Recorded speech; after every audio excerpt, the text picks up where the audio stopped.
अमेरिकाका बीचमा यो एमसीसी सम्झौता सम्पन्न भएको छ। त्यो एमसीसी सम्झौता अन्तर्गत अमेरिकाले हामीलाई 500 मिलियन अर्थात् 55 अरब रुपियाँ नेपाललाई अनुदान दिन्छ र हाम्रो तर्फबाट 130 मिलियन अर्थात् 14 अरब रुपियाँ हामीले त्यसमा हाल्नुपर्ने हुन्छ। अमेरिकाले दिने अनुदान र हामीले आफैले दिने अनुदान यो दुईटा मिलाएर त्यो एमसीसी को राशि तयार हुन्छ र त्यो एमसीसी को राशि तयार भएपछि त्यस मार्फत हाम्रो देशमा दुईटा कुराहरू गर्ने लक्ष्य राखिएको छ। एउटा ट्रान्समिसन लाइन हाम्रो काठमाडौँदेखि लिएर तनहुँ बुटवलसम्म पुर्याउने एउटा योजना त्यो छ भने अर्को योजना सडक योजना पारिएको छ। यी दुईटा कुराहरू निर्माण गर्नको लागि भनेर यो 55 अरबको चाहिँ नि जुन चाहिँ अनुदानको कार्यक्रम छ यो कार्यक्रम राखिएको छ। हाम्रो देश एउटा अल्प विकसित देश हो र अमेरिका एउटा विकसित देश हो। हामी अल्प विकसित देशहरू यस कारणले भयौं कि विकसित देशहरूले हामीलाई झन्डै 500 वर्षसम्म शोषण गरे। 500 वर्षसम्म विभिन्न ढङ्गले हामीलाई चुस्दै आए। त्यो कारणले संयुक्त राष्ट्र सङ्घ निर्माण भइसकेपछि सबै विकसित मुलुकहरूका सामु पनि अल्प विकसित मुलुकहरू र तेस्रो विश्वका मुलुकहरूको तर्फबाट निरन्तर दबाव भयो। त्यो दबाव भएपछि विकसित मुलुकहरूले अविकसित मुलुकहरूलाई सहयोग गर्नुपर्ने प्रस्ताव संयुक्त राष्ट्र सङ्घले समेत पारित गरेको छ। त्यस आधारमा कैयौं विकसित मुलुकहरूले आफ्नो जीडीपी को केही भाग चाहिँ नि ती देशहरूलाई सहयोग गर्नुपर्ने कुरा राख्दै आइएको छ। तर अमेरिकाले यस्तो खालको सहयोग धेरै नै कम गरेर आएको थियो। धेरै नै कम गरेको अवस्थामा 2000 साल लागिसकेपछि अमेरिकाका सामु पनि एउटा दबाव सिर्जना भयो। त्यो दबाव सिर्जना भएपछि उसले एउटा नयाँ योजना परियोजना बनायो। मिलेनियम च्यालेन्ज एक्ट नामको एउटा नयाँ कानुन निर्माण गर्यो। त्यो कानुन अन्तर्गत मिलेनियम च्यालेन्ज कर्पोरेसन निर्माण गरेर त्यो कर्पोरेसनका आधारमा विभिन्न देशहरूसँग सम्झौताहरू गर्ने र त्यो सम्झौताहरू मार्फत सहयोग गर्ने प्रक्रियालाई अगाडि बढायो। त्यो प्रक्रिया कतिपय देशहरूमा राम्रै ढङ्गले अगाडि बढेको पनि छ र ती देशहरूको विकास र निर्माणमा योगदान पनि पुगेको छ। तर कतिपय देशहरूको आन्तरिक मामलाहरूमा हस्तक्षेप भएको, उनीहरूको स्वतन्त्रतामा हस्तक्षेप भएको, उनीहरूको सार्वभौम सत्तामा हस्तक्षेप भएको विभिन्न ढङ्गले राष्ट्रहरूले यस्तो महसुस गरेर विवादहरू सिर्जना भए। त्यो विवादको क्रममा कतिपय देशहरूले त्यो अमेरिकी सहयोगलाई अस्वीकार पनि गरेका छन्। तपाईहरुलाई जानकारी होला भर्खरै मात्रै हाम्रै दक्षिण एसियामा रहेको श्रीलङ्काले त्यो त्यस्तै एमसीसी सम्झौता जो हो त्यो सम्झौतालाई अहिले उनीहरूले खारेज गरेका छन्। उनीहरूले पनि सम्झौतामा कैयौं त्रुटिहरू रहेको, कमजोरीहरू रहेको, श्रीलङ्काको सार्वभौम सत्तामाथि त्यसले असर पार्ने कुरा भएको, त्यसो उनीहरूले त्यसलाई सुधार गरियो भने लागू गर्ने, नत्र भने लागू नगर्ने भनेर उनीहरूले त्यसलाई अहिलेका हकमा तत्कालको निम्ति रिजेक्ट गरेका छन्। त्यस्ता खालका घटनाहरू पनि हाम्रा वरिपरि भइरहेको परिप्रेक्ष्यमा हाम्रो देशमा जब सेप्टेम्बर 14, 2017 मा यो सम्झौता भयो, त्यो सम्झौता भइरहेको बेलामा हाम्रो देश अलिक अस्थिरताबाट अगाडि बढिरहेको थियो। हामी स्थिरतातर्फ अझै अगाडि बढिसकेका थिएनौँ। त्यो अवस्थामा राष्ट्रले कुन देशसँग कस्ता सम्झौताहरू भइरहेका छन् राम्रोसँगले ध्यान आकर्षण हुन सकिरहेको थिएन। त्यस्तो अवस्थामा दुईटा देशका बीचमा सम्झौता भयो। त्यो सम्झौता भइसकेपछि बिस्तारी बिस्तारी त्यसबारेमा जानकारी हुँदै आयो र त्यही सम्झौतामा राखिएको प्रावधान अनुरूप त्यसलाई संसदबाट अनुमोदन गर्नुपर्ने कुरा समेत राखिएको छ। त्यो अनुमोदन गर्नको लागि भनेर जब संसदमा आयो त्यस पछाडि सांसदहरूलाई पनि जानकारी भयो, सबै राजनीतिक पार्टीहरूलाई पनि जानकारी भयो, सबैको ध्यान आकर्षणमा आयो। त्यस पछाडि यो विषय एउटा विवादको विषय बन्न थाल्यो र हामीले पनि क्रमशः अध्ययन गर्न थाल्यौँ। हाम्रो पार्टीले पनि अध्ययन गर्न थाल्यो। त्यो अध्ययन गर्ने क्रममा सरकारमा बस्ने साथीहरू यसलाई जुनसुकै हालतले पनि अनुमोदन गर्नुपर्छ भन्ने खालका तर्कहरू गर्न थाल्नुभयो भने सरकारमा नभएका साथीहरूले होइन यथार्थ जे हो यस्ता खालका विवादहरू आइरहेका छन्, यो विवादको सन्दर्भमा हामीले छलफल गर्नुपर्छ, छलफल गरेर एउटा ठोस निष्कर्षमा पुग्नुपर्छ। यतिकै हामीले जे छ जस्ताको तस्तै मात्रै यसलाई चाहिँ नि हेर्नु हुँदैन। यसभित्र विवादका विषयहरू छन् भने, रहस्यका कुनै विषयहरू छन् भने ती विषयहरू वस्तुहरूमा हामी आफैले अध्ययन गर्नुपर्छ भन्ने खालको सोच पनि विकसित हुँदै गयो। यसरी एउटा अध्ययन गर्नुपर्छ भन्ने सोच, एउटा जस्ताको तस्तै अनुमोदन गरिहाल्नुपर्छ भन्ने सोचका बीचमा हाम्रो पार्टीभित्रै पनि अलिकति बहसहरू हुन थाले। त्यो बहसहरू हुन थालेपछि हाम्रो पार्टीको केन्द्रीय कमिटीको दोस्रो बैठकले एउटा कार्यदल बनाउनु पर्ने आवश्यकता महसुस गर्यो। त्यो केन्द्रीय कमिटीको बैठकमा 8-9 वटा समूह बनाएर हामीले व्यापक रूपले छलफल गर्यौँ। त्यति बेलाका विभिन्न नीतिगत समस्याहरू, सङ्गठनात्मक समस्याहरू, पार्टीका भविष्यहरू आदिको बारेमा हामीले बृहत रूपले छलफल गर्यौँ। केन्द्रीय कमिटीका सदस्य कमरेडहरूले व्यापक रूपले छलफल गर्नुभयो र सबै समूहहरूले एक स्वरमा यो एमसीसी भन्ने कुरा जो सम्झौता भएको छ यो सम्झौता चाहिँ अपमानजनक छ, असम्मानजनक छ। त्यसो हुनाले यसबारेमा गम्भीरतापूर्वक अध्ययन गर्नुपर्छ। हामीले पनि अध्ययन गर्न पाउनु पर्यो, त्यसका सबै डकुमेन्टहरू वितरण गर्नु पर्यो। हाम्रो पार्टीले एउटा कार्यदल बनाएर अध्ययन गर्नु पर्यो भन्ने माग उठ्यो। सबै समूहहरूले यस्तो माग गरिसकेपछि आखिरमा केन्द्रीय कमिटीको दोस्रो बैठकले सर्वसम्मतिले एउटा कार्यदल निर्माण गरौँ। त्यो कार्यदलले जे रिपोर्ट लिएर आउँछ त्यो रिपोर्टको आधारमा एउटा टुङ्गोमा पुग्नुपर्छ भनेर हामीले एउटा कार्यदल गठन गर्यौँ। त्यो कार्यदलको संयोजक बन्ने सौभाग्य भन्नुहोस् अथवा संयोग भन्नुहोस् मेरो काँधमा पर्यो। म, कमरेड भीम रावल र कमरेड प्रदीप गेवाली रहेको 3टा सदस्य भएको एउटा कार्यदलको निर्माण भयो। त्यो कार्यदलले हामीले निकै लामो समय, हामीलाई दिने त 10 दिनको समय मात्रै दिएको थियो, तर यी दस्तावेजहरू व्यापक रहेछन्। हेर्नुहोस्, एमसीसीसँग सम्झौता गरिएको एउटा दस्तावेज छ, अनि त्यसलाई कार्यान्वयन गर्ने सिलसिलामा अरू थुप्रै दस्तावेजहरू चाहिँ बनेका रहेछन्। 14-15 वटा त त्यस्तै सम्झौताहरू, सहायक सम्झौता, पूरक सम्झौताहरू मात्रै पनि रहेछन्। अनि त्योसँग अन्तर सम्बन्धित अरू थुप्रै दस्तावेजहरू रहेछन्। ती सबै कुराहरू हामीले सबै त अध्ययन गर्न पनि सम्भव भएन, तर मूलमूल कुराहरू हामीले अध्ययन गर्यौँ। ती मूलमूल कुराहरू अध्ययन गरेर हामीले चाहिँ नि एउटा निष्कर्ष निकाल्यौँ। त्यो निष्कर्ष निकाल्दाखेरि हामीले के देख्यौँ भने सबभन्दा पहिलो कुरा यो सम्झौतामा 2टा पक्षहरू रहेछन्।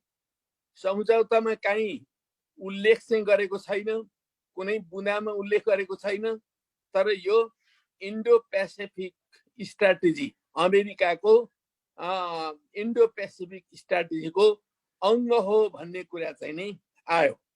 हाम्रो कार्यदललाई 2टा मेन्डेट दिएको थियो, कार्यादेश दिएको थियो। त्यो कार्यादेशमा के भनिएको थियो भने यो आइपिएस को अर्थात् इन्डो पेसिफिक स्ट्राटेजीको अङ्ग हो कि होइन एउटा यो कुरा निर्केल गर्ने। दोस्रो, सम्झौता कस्तो छ, सम्झौता ठिक बेठिक के छ त्यसको बारेमा अध्ययन गर्ने भनेर हामीलाई त्यस्तो कार्यादेश दिएको थियो। त्यो कार्यादेश बमोजिम हामीले चाहिँ अध्ययन गर्यौँ। मैले व्यक्तिगत रूपले पनि व्यापक अध्ययन गरेँ। त्यो अध्ययन गरिसकेपछि हामी यो के निष्कर्षमा पुग्यौँ भने यसमा 2टा कुराहरू रहेछन्। मोटोमा भन्दा 2टा कुराहरू।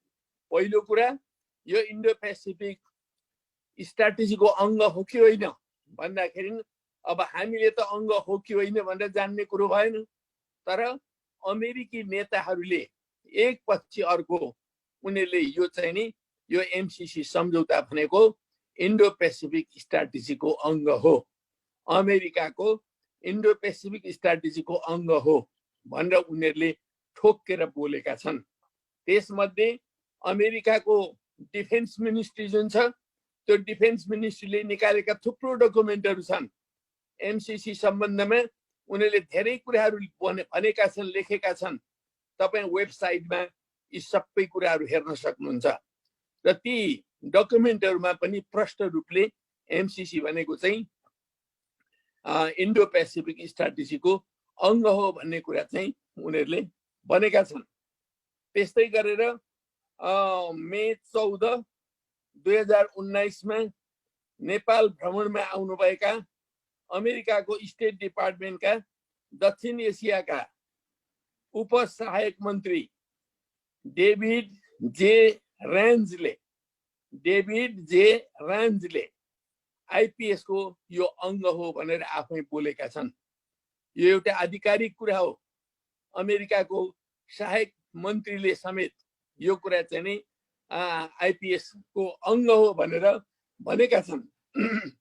त्यस्तै गरेर अमेरिकी सहायक राज्य मन्त्री एलिस वेल्सले भियतनाम भ्रमणको क्रममा पनि उनलाई यस बारेमा सोध्दाखेरि यो आइपीएस को अत्यन्त महत्त्वपूर्ण अङ्ग हो भनेर भनेकी छन्। र त्यस्तै गरेर यो अमेरिकाको नेपालमा काठमाडौँमा भएको राजदूतावास जुन छ त्यो राजदूतावासमा कार्यरत एकजना अधिकारी कार्ल रोजर्सले पनि त्यही कुरा बताएका छन्।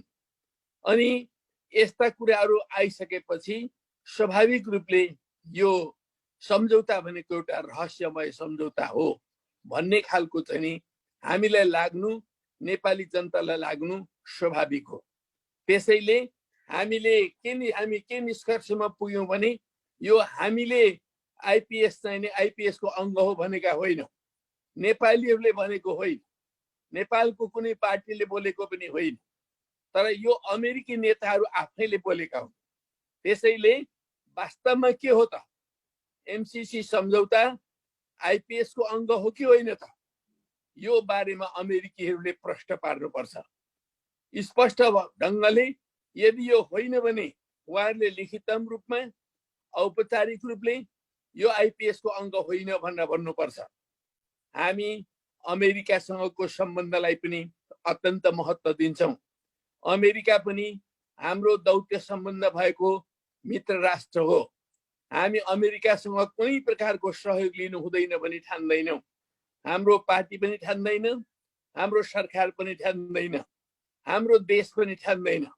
तर चाहिँ नि जुन ढङ्गले यो आइपीएस को अङ्ग हो भनेर अमेरिकी नेताहरू आफैले बोलिरहेका छन् त्यो कुरालाई उनीहरूले प्रश्न पार्नुपर्छ।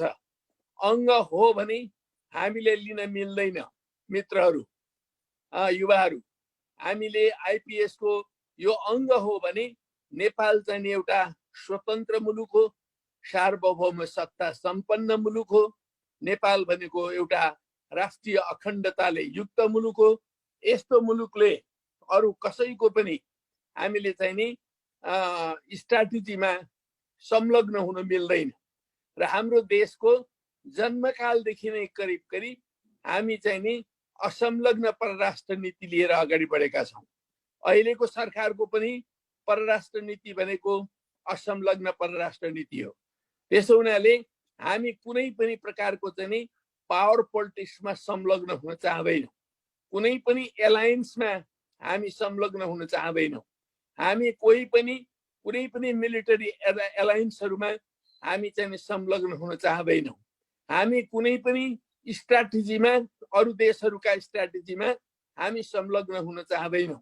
संलग्न हुनु भनेको हाम्रो परराष्ट्र नीतिका विरुद्ध हुन्छ, हाम्रो असंलग्न नीतिका विरुद्ध हुन्छ।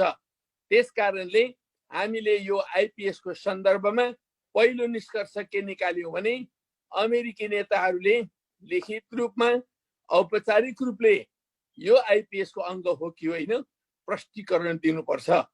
र उहाँले प्रष्टीकरण दिँदा यो आइपीएस को अङ्ग होइन भन्नुहुन्छ भने हामी यो सहयोगलाई स्वागत गर्न तयार छौँ। किनभने नेपाललाई त धेरै धेरै रिसोर्सेस चाहिएकै छ, साधन चाहिएकै छ। हामीले ट्रान्समिसन लाइन व्यापक रूपले विकास गर्नुपर्ने छ। हामीले 1000 मेगावाट भन्दा बढी विद्युत निकालिसकेका छौँ। अब 2-3 वर्षमा हामी केही हजार मेगावाट निकाल्छौँ। त्यो बिजुलीलाई देशका सबै ठाउँहरूमा पुर्याउनुको लागि र आवश्यक पर्दा बेचबिखन गर्नको लागि वा अरूसँग किन्नको लागि भारतसँग पनि विभिन्न ठाउँहरूमा हामीले ट्रान्समिसन लाइन बनाउनु पर्ने हुन्छ। त्यो ट्रान्समिसन लाइन बनाउने कुरा त हाम्रो अत्यन्त आवश्यक कुरा नै हो। त्यस्ता कुराहरूमा सहयोग हामीले प्राप्त गर्यौं भने त्यो लाभकारी नै हुन्छ। तर त्यो सम्मानजनक हुनु पर्यो र त्यो चाहिँ नि त्यो आइपीएस को अङ्ग हुनु भएन। आइपीएस को अङ्ग होइन भने हामी त्यो कुरालाई लिन तयार छौं। पहिलो कुरा यो हो युवाहरू। र अर्को भनेको के हो, दोस्रो कुरा भनेको के हो भने यो जुन सम्झौता भएको छ त्यो सम्झौतामा थुप्रै यस्ता अपमानजनक कुराहरू छन्। हाम्रो देशको सार्वभौम सत्तालाई प्रभाव पार्ने कुराहरू छन्। ती कुराहरू सच्चिनुपर्छ। ती के कुराहरू हुन् त? के कुराहरू छन् त? त्यसबारेमा म छोटकरीमा बताउन चाहन्छु। सबभन्दा पहिलो कुरा भनेको यो सम्झौता जति बेला गरियो त्यो सम्झौता गरेको दस्तावेजलाई हामीले पल्टाएर हेर्यौं भने पहिलो कुरा नै हामी के देख्छौं भन्दाखेरि सरी एकैछिन हेर्नुस् त यहाँ के बिग्रियो मैले यसो छोको त्यो भिडियो अफ भयो। भिडियो अन गर्नु होला है। भयो हैन।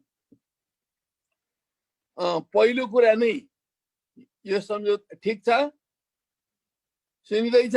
ठिक छ सुनिँदैछ। हजुर हजुर। अनि पहिलो कुरा नै के छ भने यो सम्झौतालाई पल्टाएर हेर्ने बित्तिकै पहिलो पेजमा नै दुईटा राष्ट्रले सम्झौता गरेको छ। सम्झौता गरेको सहीहरू छन्। नेपालको तर्फबाट अर्थमन्त्रीले गरेका छन्, अमेरिकाको तर्फबाट त्यो एमसीसी को कर्मचारीले गरेका छन्। है एमसीसी को प्रमुखले पनि होइन, कर्मचारीले गरेको अवस्था छ। यो प्रोटोकल मिलेन। दुईटा देशहरूको बीचमा सम्झौता भएपछि त्यही ढङ्गले गर्नु पर्थ्यो कि त उतापट्टि चाहिँ एमसीसी ले गर्ने हो भने हाम्रो पनि त्यस्तै संस्था निर्माण गरेर त्यो संस्थाको अधिकारीले गर्नु पर्थ्यो। तर यसरी प्रोटोकल नमिलाइकन गरिएको छ।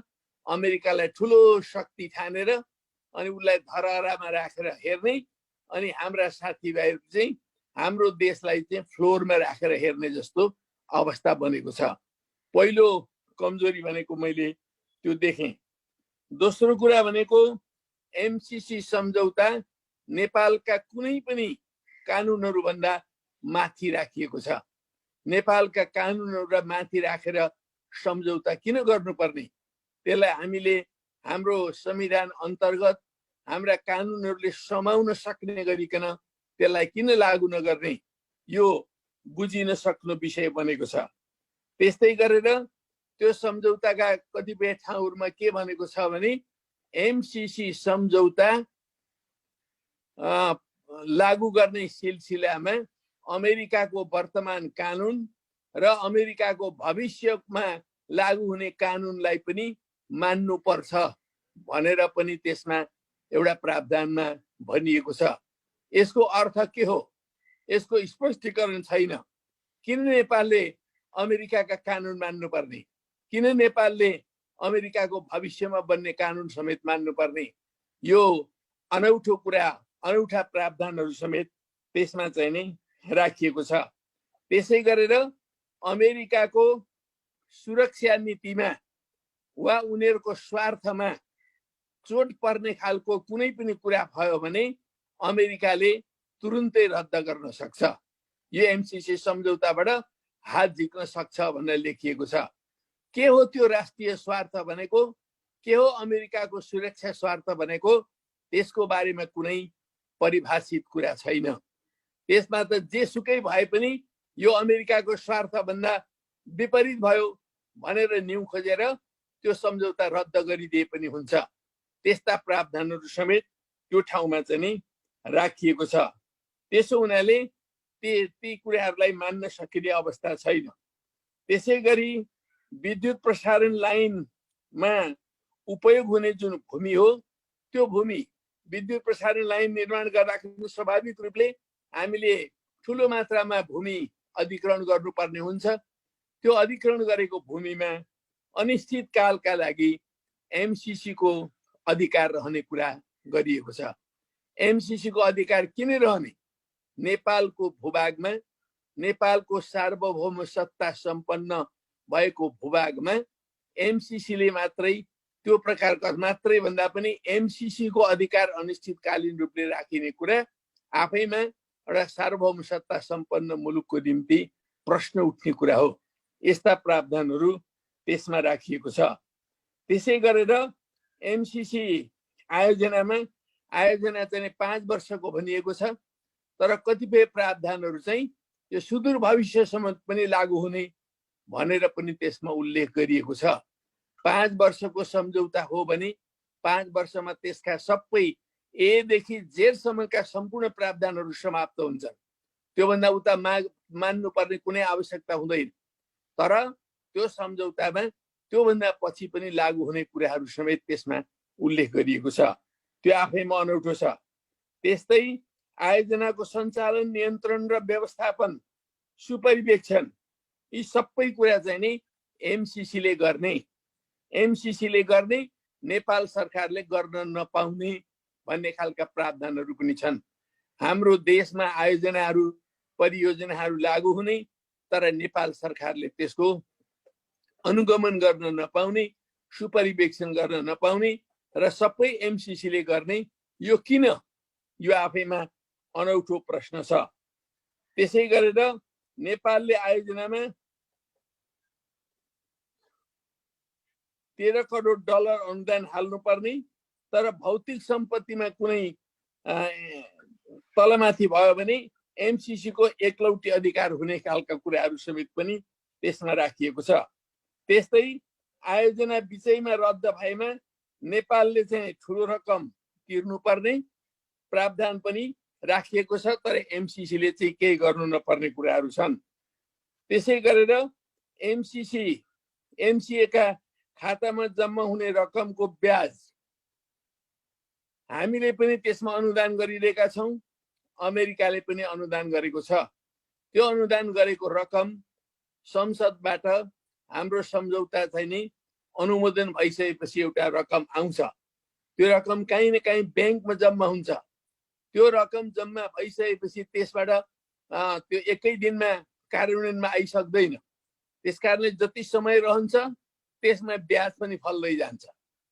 त्यो रकम राखे बापत ब्याङ्कले ब्याज दिन्छ। त्यो ब्याजमा एमसीसी को मात्रै पूर्ण रूपले एकाधिकार हुने, तर नेपालको चाहिँ त्यसमा कुनै अर्थ नै नरहने खालको कुराहरू समेत त्यसमा चाहिँ उल्लेख गरिएको छ। त्यसकारणले त्यो आफैमा अमान्य हुने कुराहरू चाहिँ त्यसले देखाउँछ।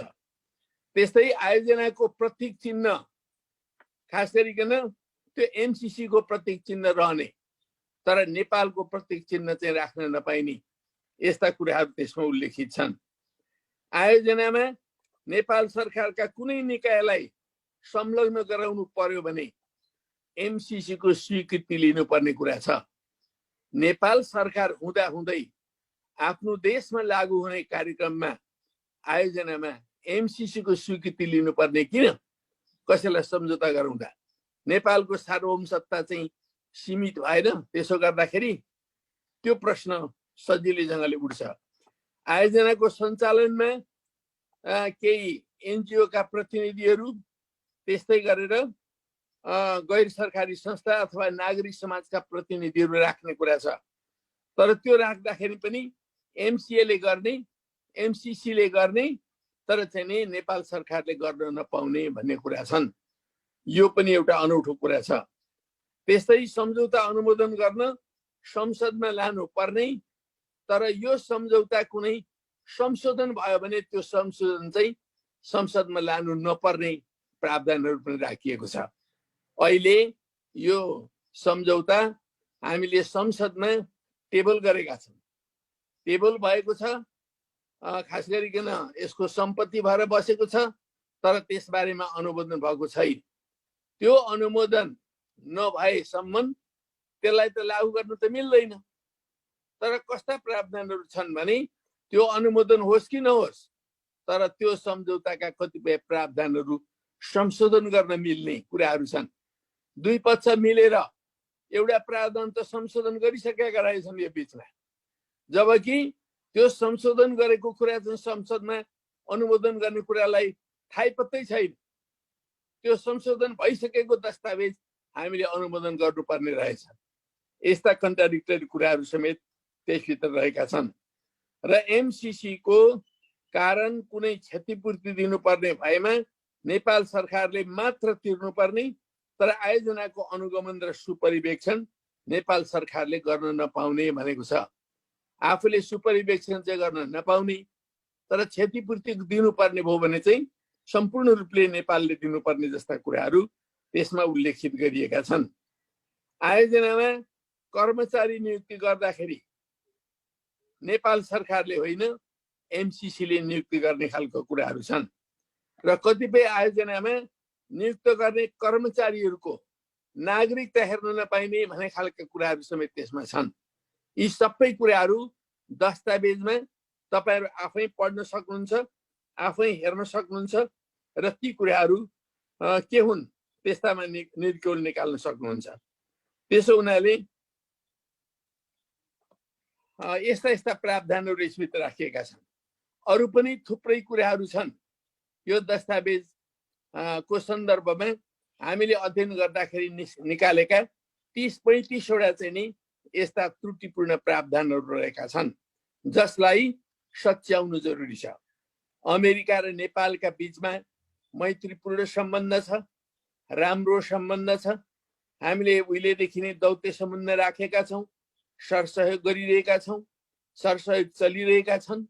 अमेरिकाले नेपाललाई विभिन्न कालखण्डदेखि सहयोग गर्दै पनि आएको छ र यो सहयोग गर्दै आएको जुन कुरा छ यसलाई हामीले अगाडि बढाउनुको लागि यो सम्झौतालाई पनि लागू गर्नुपर्छ, तर यी कुराहरू सुधार गर्नै पर्छ। हामी सम्झौता सुन्ने बित्तिकै निरपेक्ष रूपले बहिष्कार गर्नुपर्छ, अस्वीकार गर्नुपर्छ, यो त अमेरिकनहरूसँगको पो कुरा हो भन्ने पनि ठान्दैनौँ र होइन अहिलेको सरकारले भन्ने जस्तो जस्तो छ त्यस्तै लागू गर्नुपर्छ। त्यसलाई अरू कमा फुल स्टप पनि चेन्ज गर्नु हुँदैन, जुनसुकै हिसाबले पनि यसलाई लागू गर्नुपर्छ। अघिल्लो सरकारले गरेको कुरा हो, यो त सरकारको अविच्छिन्न अधिकार हुन्छ। पहिलो सरकारले गरेको कुरा पछिल्लो सरकारले लागू गर्नै पर्छ भन्ने पक्षमा पनि हामी छैनौँ। यो निरपेक्ष स्वीकारवाद, निरपेक्ष अस्वीकारवाद, यो दुईटै कुराहरू गलत हुन्छन्। हामीले तथ्यहरूको आधारमा सत्य पत्ता लगाउने हो। हामीले कुनै आग्रह राखेर अगाडि बढ्नु जरुरी छैन, पूर्वाग्रह राखेर पनि अगाडि बढ्नु जरुरी छैन। तर एमसीसी सम्झौताकै दस्तावेजमा यत्राविधि त्रुटिहरू देखा परेपछि ती कुराहरूलाई प्रष्टीकरण गर्ने, तिनीहरूलाई सुधार गर्ने, तिनीहरूलाई अझ परिमार्जित गर्ने, परिष्कृत गर्ने, यो काम गर्नु अत्यन्त जरुरी छ। त्यसो गरियो भने हामीलाई अमेरिकाको अनुदान लिनलाई केही आपत्ति छैन। त्यो त अनुदान हो नि, अनुदानको रकम महत्त्वपूर्ण रकम पनि हो। तर अनुदान पाइयो भन्दैमा अनावश्यक शर्तहरू, आफ्नो देशको स्वतन्त्रतालाई तलमाथि पार्ने खालका शर्तहरू, सार्वभौम सत्तालाई आँच पुर्याउने शर्तहरू राखेर कुनै पनि सरसहयोग हाम्रो देशले लिन सक्दैन। यो 21औं शताब्दीको तेस्रो दशकमा प्रवेश गरिरहेको राष्ट्रले लिन सक्दैन। हाम्रो हेर्नुहोस् न, अहिलेसम्म सिमानासम्म अङ्कित भएको छैन। हामीले आफ्नो सिमाना अङ्कित गर्नुको लागि अहिले पनि लडाइँ लड्नु परेको छ। लिम्पियाधुरा, कालापानी, लिपु लेक हाम्रो हो भनेर भन्दाखेरि छिमेकीहरू हामीलाई राम्रो ठानिरहेका छैनन्। त्यसो हुनाले यस्तो बेलासम्म पनि हामीले हाम्रा सिमाना संस्था समस्यालाई समेत पनि जुझ्नु परिरहेको बेलामा अरू सम्झौताहरू गर्दा हामीले होसियारी पूर्वक गर्नुपर्छ। हामी अब स्वतन्त्र छौँ, हामी सार्वभौम सत्ता सम्पन्न छौँ, राष्ट्रिय अखण्डताले युक्त छौँ, हामी स्वाधीन, हामी स्वतन्त्र मुलुक हौँ र हामीले कुनै पनि देशसँग गर्ने सहमति सम्झौताहरू समानताको आधारमा गर्नुपर्छ। संसारमा ठुला देशहरू पनि छन्, साना देशहरू पनि छन्, संसारमा शक्तिशाली देशहरू पनि छन्, कमजोर देशहरू पनि छन्। संसारमा धेरै साधन स्रोतहरूका भएका देशहरू पनि छन्, कम साधन स्रोतहरू भएका देशहरू पनि छन्। तर जत्रा जत्रा देशहरू भए पनि उनीहरूको सार्वभौम शक्ति अथवा सार्वभौमिकता भनेको जहिले पनि समान हुन्छ। हामी संयुक्त राज्य अमेरिका र नेपालको बीचको सार्वभौम सत्ता बराबरी हो। अमेरिकाको सार्वभौम सत्ता चाहिँ ठुलो अनि नेपालको चाहिँ सानो हुन सक्दैन। हामीले त्यो स्वाभिमानका साथमा, त्यो स्वतन्त्रता बोधका साथमा हामीले एउटा स्वतन्त्र मुलुकको नेतृत्वको हैसियतले 21औं शताब्दीको तेस्रो दशकको नेतृत्वको हैसियतले हामी उभिनुपर्छ। लाचार भएर होइन, अरूको प्यादा भएर पनि होइन, अरूले जे गर्छन् त्यही कुरालाई जस्ताको तस्तै मान्नुपर्छ भनेर होइन। हाम्रो राष्ट्रिय हित के हो त्यसलाई सर्वोपरि राखेर हामी एउटा टुङ्गोमा पुग्नुपर्छ र यसलाई अगाडि बढाउनु पर्ने हुन्छ। एमसीसी सम्झौतालाई हामीले निष्कर्षमा पुर्याउनुको निम्ति सबभन्दा पहिलो कुरा भनेको आईपीएस को अङ्ग हो कि होइन प्रश्न हुनुपर्छ र दोस्रो कुरा भनेको एमसीसी को सम्झौतामा अघि मैले उल्लेख गरेका जुन कमी त्रुटिहरू छन् अथवा प्रष्टीकरण गर्नुपर्ने पक्षहरू छन् ती कुराहरूलाई सच्याइनुपर्छ। यो दुईटा कुरा भयो भने नेपालले यो सम्झौतालाई स्वागत गर्छ। तर यस्तो सम्झौताको बारेमा हाम्रो पार्टीको केन्द्रीय कमिटीको दोस्रो बैठकले जुन ढङ्गले कार्यदल निर्माण गरेर व्यापक रूपले अध्ययन गर्यो र त्यो अध्ययन गरेर हामीले त्यसको प्रतिवेदन समेत निकाल्यौं र त्यो प्रतिवेदन हामीले हाम्रो गौरवमय पार्टी नेकपाका दुईटा अध्यक्षहरूलाई बुझाएका छौं।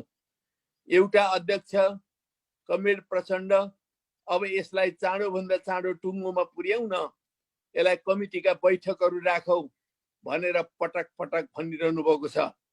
तर एउटा अध्यक्ष सम्माननीय प्रधानमन्त्री कमरेड केपी शर्मा ओली अहिलेसम्म बैठक राख्न तयार हुनुभएको छैन। त्यसैले यो समस्याको समाधान भनेको अब हामी यो विषयमा के बोल्ने, कोही एकदम यो एमसीसी सम्झौता ठिक छ भन्ने अवस्थामा हुनुहुन्छ, कोही होइन यो बेठिक छ सच्याउनु पर्छ भन्ने अवस्थामा हुनुहुन्छ, कोही कोही त होइन यो त एकदमै गलत हो, यो अमेरिकाको चाहिँ चीन घेर्ने रणनीति हो, त्यसकारण यसलाई टोटल बहिष्कार गर्नुपर्छ भन्ने पक्षमा पनि हुनुहुन्छ। के हो त नेकपाको भोइस, के हो त नेकपाको धारणा? आज नेकपाका 8 लाख सदस्यहरू र नेकपाका 25 वटा जनवर्गीय संगठनका नेता र कार्यकर्ताहरू आज नेकपासँग यो कमन धारणा के हो, पार्टीको धारणा के हो त्यो माग गरिरहनु भएको छ र यो अत्यन्त जायज माग हो। त्यो जायज मागलाई परिपूर्ति गर्नको निम्ति हाम्रो पार्टीले अविलम्ब पार्टी कमिटीका बैठक गर्नुपर्छ। स्थायी समितिको बैठक माग भइरहेको छ, स्थायी कमिटीको बैठक राख्नु पर्यो भनेर पटक पटक हामीले माग गरिरहेका छौं। स्थायी कमिटीका 20 जना सदस्यहरूले समेत लिखित रूपमा पनि माग गर्नुभएको छ। तर अहिलेसम्म स्थायी समितिको बैठक आयोजना हुन सकिरहेको छैन। यसले गर्दा अहिले पनि एमसीसी को बारेमा कोही पक्षमा र कोही विपक्षमा हुने एउटा स्थिति बनेको छ। चाँडोभन्दा चाँडो बैठक गरेर यस बारेमा छलफल गर्नु